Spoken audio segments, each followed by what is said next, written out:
महिलाओं के खिलाफ बलात्कार जैसी घटनाओं के जो दोषी हैं, ऐसे हर अपराधी को कानून सजा देगा और हम सजा दिलवा कर रहेंगे। टीएमसी राज में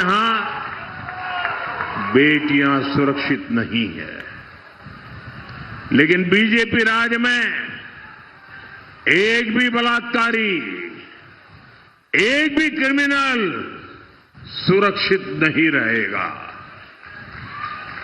सबका हिसाब होगा और ये मोदी की गारंटी है।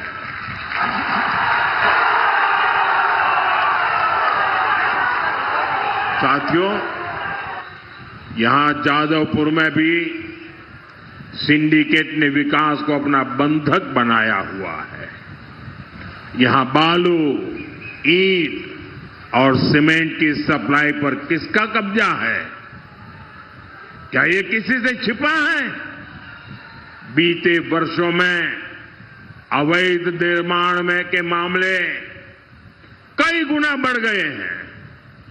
जो लोग खुद को जादवपुर का शुभचिंतक कहते हैं, वो जमीनों पर अवैध कब्जा कर रहे हैं। जादवपुर के वेटलैंड्स को देख लीजिए, यहां लैंड माफिया कैसे पर्यावरण को निगल रहे हैं। क्या ये सब बिना निर्मम सरकार की मिलीभगत के हो सकता है? और अगर कोई अपनी जमीन पर घर बनाने की कोशिश करे तो उन्हें सिंडिकेट वालों को प्रोटेक्शन मनी देनी पड़ती है। ऐसे हालात को हमें बदलना ही होगा। साथियों, जादवपुर यूनिवर्सिटी का नाम दुनिया भर में सम्मान से लिया जाता था। इस कैंपस की नींव ही राष्ट्रवाद पर रखी गई थी, लेकिन आज यहां की स्थिति देखिए। कैंपस के अंदर धमकियां दी जा रही हैं, दीवारों पर देश विरोधी बातें लिखी जा रही है और छात्र अपनी पढ़ाई के बजाय सड़कों पर प्रदर्शन करने को मजबूर है। हम यहां अराजकता नहीं, एकेडमिक माहौल चाहते हैं। हम यहां धमकियां नहीं, संवाद चाहते हैं। जो सरकार अपने ही राज्य के सबसे बड़े शिक्षण संस्थान को नहीं बचा सकती, वो बंगाल का भविष्य क्या बचाएगी? बंगाल के नौजवानों का भविष्य क्या बचाएगी? साथियों, देश जब अंग्रेजों के अत्याचार से, अंग्रेजों के दमन से तंग आ चुका था, तब नेताजी सुभाष चंद्र बोस ने आजादी की आस जगाई थी। उन्होंने पूरे देश को आह्वान किया था, तुम मुझे खून दो, मैं तुम्हें आजादी दूंगा। आज बंगाल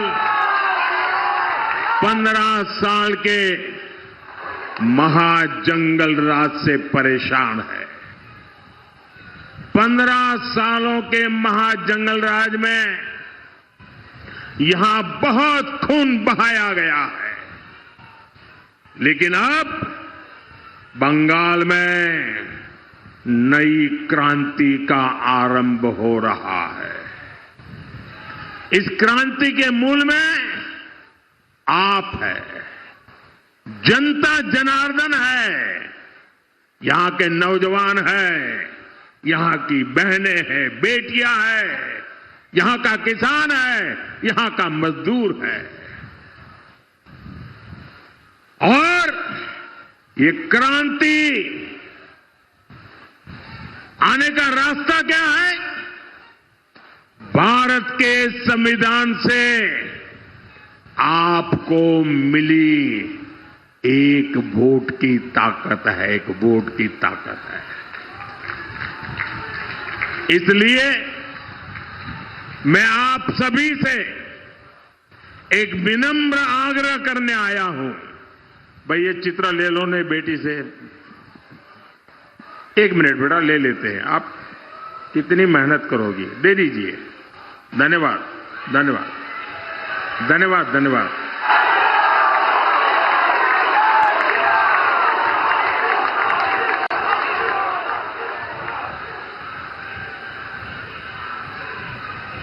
नेताजी सुभाष बाबू ने कहा था, तुम मुझे खून दो, मैं तुम्हें आजादी दूंगा। बंगाल के मेरे भाइयों बहनों, आप हमें आशीर्वाद दीजिए, हम आपको आजादी देंगे। आप हमें आशीर्वाद दीजिए, हम आपको आजादी देंगे।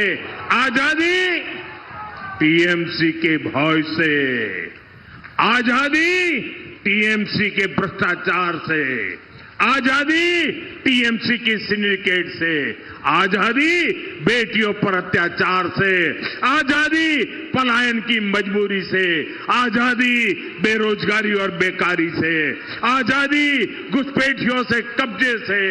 साथियों, कमल छाप पर दिया आपका हर वोट पढ़ाई, कमाई, दवाई, सिंचाई और सुनवाई, हर चीज की आजादी देगा। कमल छाप पर दिया आपका हर वोट उस सोच से आजादी देगा जो बंगाल में हिंसा और रक्तपात को बढ़ावा देती है। कमल छाप पर दिया आपका हर वोट आपके सपनों को उड़ान देगा, बंगाल को फिर से भारत का नंबर 1 स्टेट बनाएगा। कमल छाप पर दिया आपका हर वोट बंगाल को डॉक्टर श्यामा प्रसाद मुखर्जी के सपनों का बंगाल बनाएगा। साथियों, जादवपुर और साउथ 24 परगना में बड़ी संख्या में हमारे दलित वंचित वर्ग के भाई बहन रहते हैं। बंगाल में टीएमसी की सरकार है, लेकिन हमारे इन दलित भाई बहनों को, पिछड़े भाई बहनों को इस समाज की सेवा वो नहीं किए। मैं आपको वादा करता हूं, हम करके रहेंगे।